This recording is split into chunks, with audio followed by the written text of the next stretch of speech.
Hey guys, today I'm gonna do a story time on a picture I posted on Facebook about it's been about 5 months ago, but it's where this is the picture right here.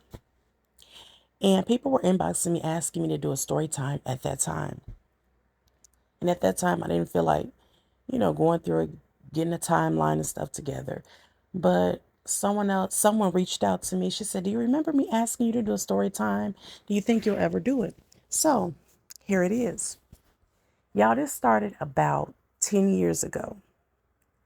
I started getting migraines to the point where the only way I would feel better or release the tension or the pressure is if I threw up. And it will always be like a yellow liquid. Those who have migraines probably can relate to that type of pain and pressure that you feel. It hurts to even think, to breathe anything. Eventually the migraines went away and it started becoming, it was a normal headache, but it was to the point where it was like in my shoulder area to where I would feel like I needed my, so you feel real tense, like your muscles are tight, and it would be in that area. So I'm like, okay, well, these are tension headaches that I'm having now. So I would get tension medication and it would take the headache away. So fast forward, 5 years later, I was dealing with this every day. I was going to see doctors. They didn't see anything wrong. I was going into the emergency room, getting shots for the pain. But they, excuse me, would do extensive tests, but couldn't find anything wrong. So it started getting to the point where if I would cough, it would hurt so bad in the back of my head. If I wanted to laugh, like if I was laughing real hard, I would have to, the pain is so, it's just so overwhelming. It hurts so bad that I would have to run to like a wall and push the back of my head up against the wall real hard. Or if I'm sitting on the couch and I'm laughing real hard, I have to press my head up against the back of the couch really, really hard. It really works best when you're pressing it on something hard. So I dealt with that for about 2 years, y'all. If I couldn't go to, family members were passing away, I couldn't go to funerals because if I cry, the you get upset and you get tight, and if I did that, that pain would come in the back of my head. So eventually it started to take a toll on me. I was a manager at a retail store, and one day I was like, my neck and my shoulders are so tight. And I'll never forget, this girl named Arnetta worked there, and she said, "Let me massage your shoulder, try to loosen you up." So I sat down and she was massaging my shoulders, and it was like one area, and I was like, "Oh my God, right there, right there." And she kept massaging me. So for like a week straight, when I would come in and when I would get to the point where I'm just like, "Oh, I can't hardly move my neck, I can't hardly turn," she would massage me. So this day she massaged me. When I walked off, well, they had told me my husband was up front. So I walked off, walked from the back up to the front of the store, and I was like, "Hey, babe." And he went to hug me. And you turn your head to embrace the hug. It hurt. Let me tell y'all, it's a pain. Look, I don't know what it was. When I turned my head, tears immediately started rolling down my face. And I was like, "Don't move. Don't move. I cannot move." He's like, "What's wrong? What's wrong?" I was like, "Just please don't move." I said, "The back of my neck is hurting so bad." He was like, "Your neck or your head?" And I said, "My neck," because I had been complaining about the back of my head. And I was like, "My neck." And I was like, "Well, she just gave," and eventually it eased up and I was able to, release and turn my head. And I was like, "Well, she just gave me a massage and she was doing it hard as hell." I said, "Maybe that has something to do with it." So I was standing there talking to him. I had my left arm resting up on one of the racks. And when he got ready to walk off, I got ready to turn my head.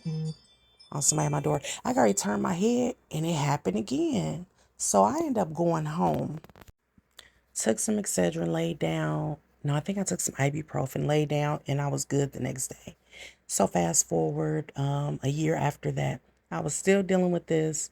It was to the point where every morning I would wake up I would have to sit on the side of the bed, and the pressure in the back of my head was just it was horrible. So I would always have to take something before I literally stood up and walked around, and then I would have to do like neck exercises. Now, y'all, while all of this is going on, I am still going back and forth to the doctor, and they're telling me that they don't see anything wrong. They don't know where this is coming from. So eventually, it got to the point where I would sneeze and cough. No, I would cough, and my upper arms would feel like fire, feel like they was on fire. So I went to the emergency room because it kept going on. Went to the emergency room, y'all, and they treated me for a strained muscle in my shoulder.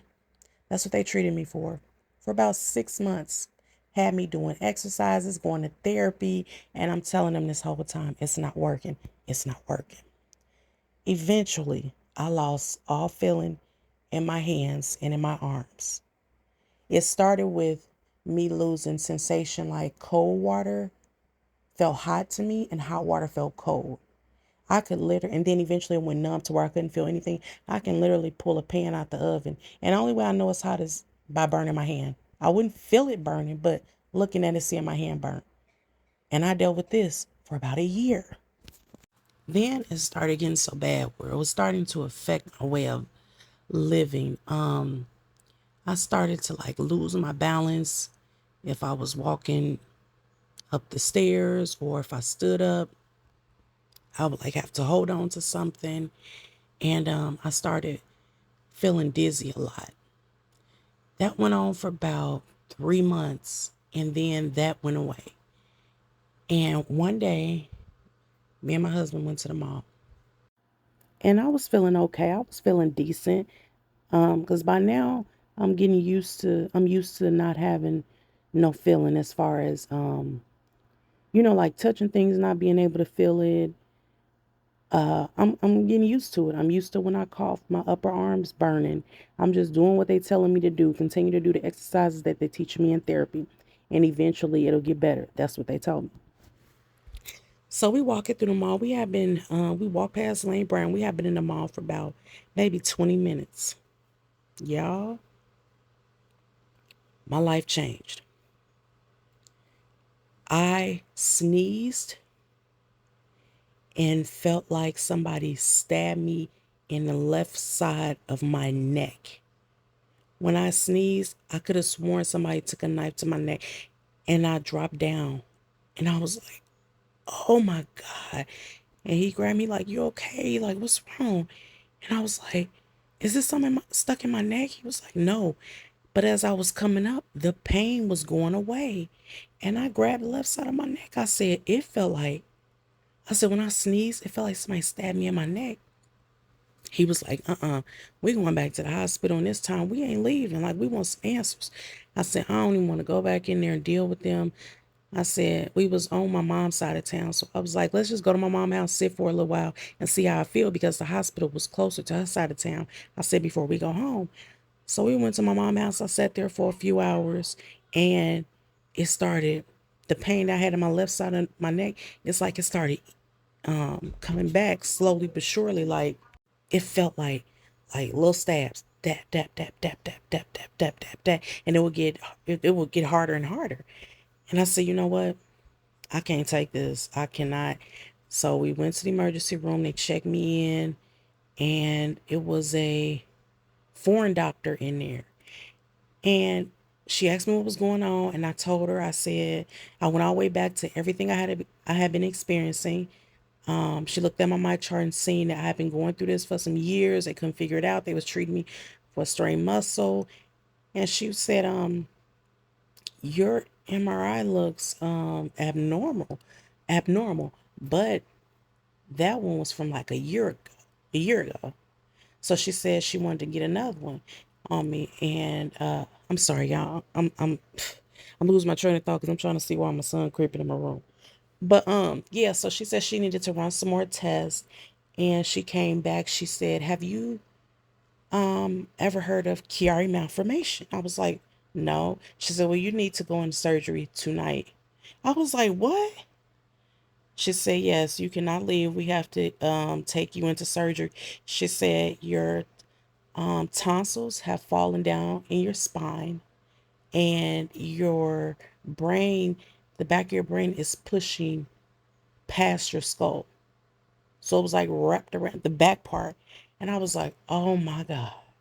And she said, we have to get you into surgery. We got to get you prepped. And so they was trying to contact the doctor. And I was telling my husband when we was waiting, I said, we cannot have surgery tonight. Like, we gotta get Aiden together. We got to, it was just a lot of stuff. I'm like, I gotta call my job. I gotta do this, do that. He was like, we ain't doing none of that. Your mama got him. He good. I don't care about no job. I don't care about nothing but you right now.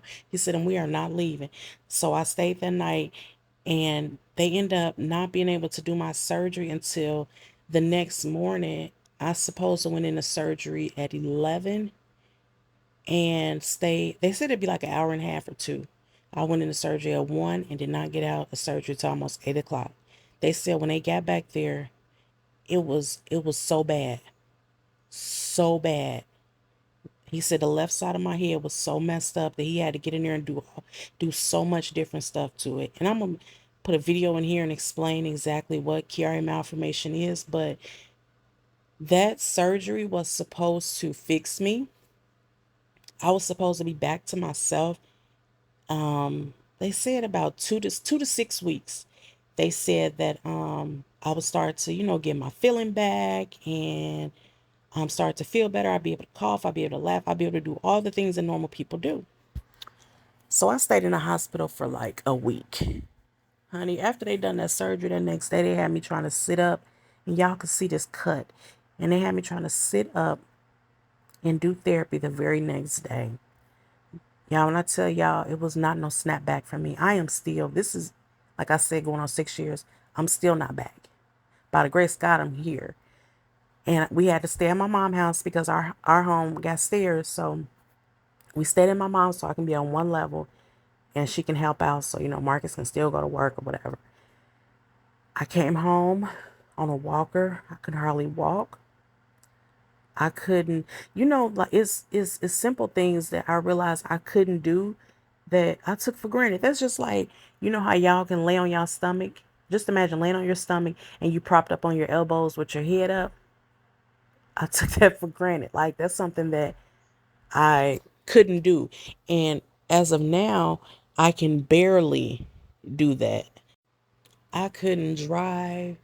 I was on pain medication that I was barely taking because I was afraid of, becoming addicted to the pain pills. Because I'm like, I know people that, have the ones that have been addicted to codeine. I know this wasn't something they set out to do. So, like, I'm thinking, like, does this shit creep up on you? So I wouldn't take it as often as I was supposed to.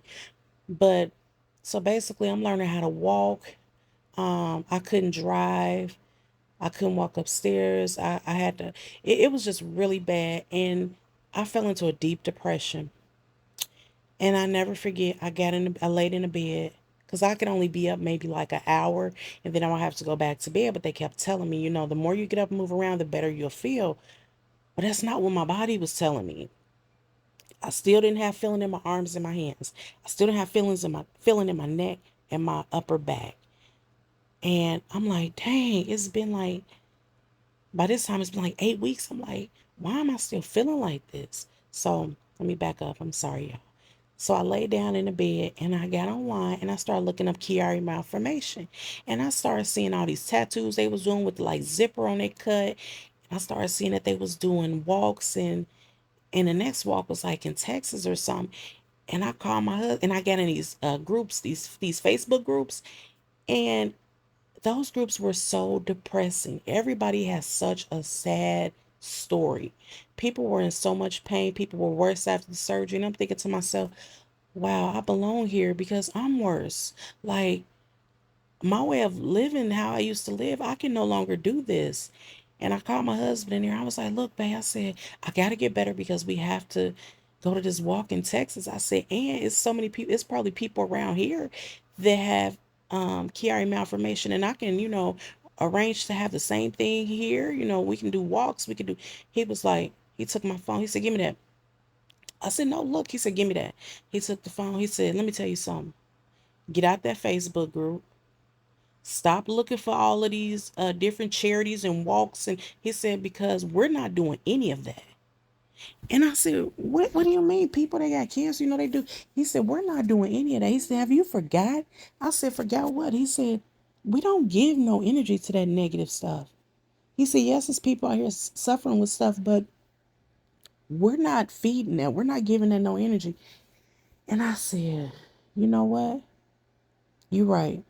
And y'all, if he had not checked me, I would have laid there in that bed and I would have dwindled away because I started feeling sorry for myself.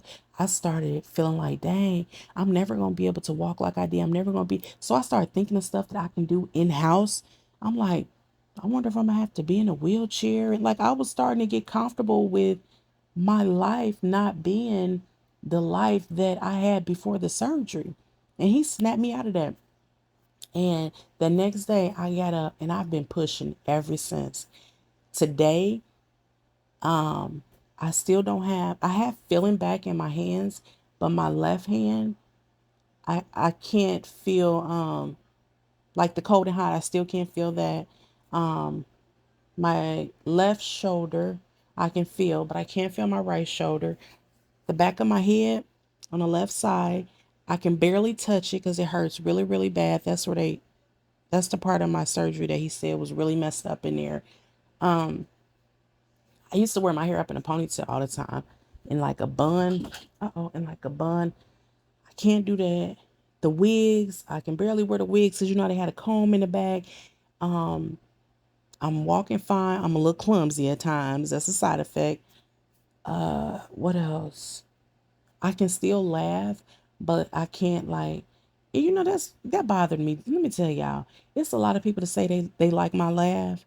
And I like to make people laugh because I don't take laughing for granted no more. Like, I'm happy as hell to be able to laugh.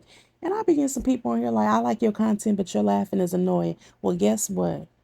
I am so grateful that I'm able to laugh because I couldn't do that. If something was funny and I couldn't hold it, I had to, like I said, I had to run and get up against a wall, push my head back. Like it's thing now like I said, I can cough, I can sneeze, everything is fine. I still don't have all the feeling in my left hand.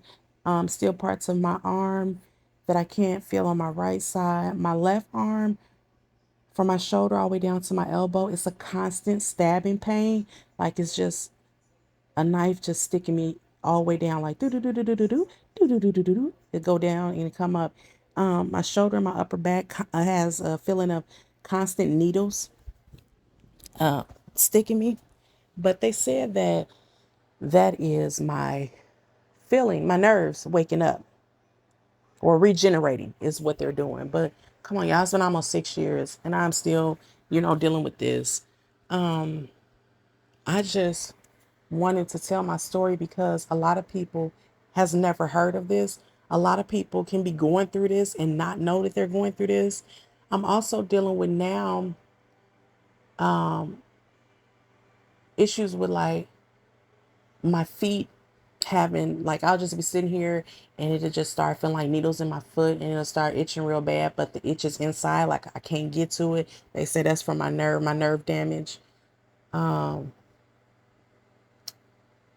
me see what else can I tell you about it. They said that the Chiari malformation actually starts at birth, but most people don't have symptoms until they're either 40 at the age 40 and up.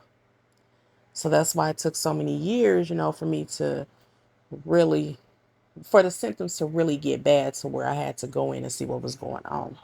I'm so grateful to this day for that doctor that ran them tests and figured it out. I'm no longer on pain medication. I stayed on that for about 4 months and then I just told her I didn't want it anymore. But if there's somebody out there that's listening to this and has experienced Chiari malformation and you are experiencing like really bad pain, I'm telling you, if you get off that, well, I'm not telling you to get off of it. The pain medication for me made my symptoms worse. At the time that I took it, oh, it's cool for 3 hours. But when it wear off and all that shit wake up, it was the worst pain ever. And the throbbing in certain parts of my body, Well, not throbbing, but like the stabbings, like in my side and my back that I was feeling. A lot of that came from the pain medication. Once I completely done away with the pain medication, all that part went away. Then I got on ibuprofen 800. I stayed on that for about a year, and then come to find out that was making it worse. So I done away with the ibuprofen. So now I'm not doing anything. I don't get headaches often, maybe like once every 2 months. So that's a good thing. Like I say, I'm just a little off balance at times, but I'm just so I'm just so grateful. I thank God for keeping me. I thank God for still being here with me, giving me the strength to get through this. I thank God for my family, my friends. I thank God I can laugh. I thank God I can speak clearly. I thank God I can cough. I thank God I'm here, to be able to enjoy life with my children. I am just so thankful, y'all. Y'all have no idea. So I just wanted to tell this story just in case it's somebody out there that's struggling with this. If you have any symptoms and you go into the doctor and they're telling you that nothing is wrong, tell them it is something wrong. Tell them to check for that. Chiari malformation. Tell them to check for that. Because I know God put that woman there from when I went into the emergency room. He put that woman there to find out what was wrong with me. And I know that I feel like things is worse for me now, and that's because I'm in constant pain. There's not a day, a time, a moment, a second that I'm not in pain right now. Like I can't even wear a necklace around my neck because my incision is going down the back of my neck, down my upper back. It burns. It's still painful. Like I can touch it, like I'm touching it now, but I jump. It's like it never healed. It's like the cut is still there. So I can't wear necklaces. I can't wear shirts that come up on my neck like that. I can't wear hats. When I put on a cap or something, it feels like it's pushing the back of my head too tight. So that's why I'm saying I feel like I was worse. But when I really think about it, I feel like it's worse because I feel like I'm in more pain, But when I think about how, like now I can still, oh, see that was like remember I told you it felt like stabbings. That was a deep one in my elbow. It does that often, but the good thing is if I'm out and about, I can take some and wrap it around my arm where it hurts at real tight, and I won't feel nothing. And I'm just like I was saying, I think it's worse. I thought I was worse because I'm in constant pain, which I've learned to deal with and getting used to. Now I know what it's like for people to be like in chronic pain, but I won't give into it. I just keep going and I keep going and I keep going. And I am going to continue to keep going. I have to be here. I have a purpose here. It's somebody right now that can't get out of bed, that don't have that option of, let me just get up and try. You know what I'm saying? It's people suffering to where they don't have an option whether or not they gonna, get up and try to do better. I have that option. I have that option. So like I'm not giving up. I'm not a victim. Like I still consider myself a survivor, even though I'm going through all of this because I don't know. If they hadn't have fixed that, I don't know what would have happened to me. So if this is what I got to go through to be here, I thank God. That's all I can say. And if y'all have any questions, please comment below and I will try to answer any questions that y'all may have. If y'all know somebody that's going through this, share the story. Just share it anyway because you never know who this could reach. And I hope everybody had a great holiday. Wishing everybody a happy new year. I'm going to try to do of more videos before the end of the year because I haven't done anything. I've been with family, just kicking it for the holidays or whatever. But I don't know. God just put it on me to just go ahead. This lady done reached out again. Just go ahead and get your story out there. So that's what I wanted to do. I thank y'all for listening. And again, if y'all have any questions, please comment below. Talk to y'all later. Bye.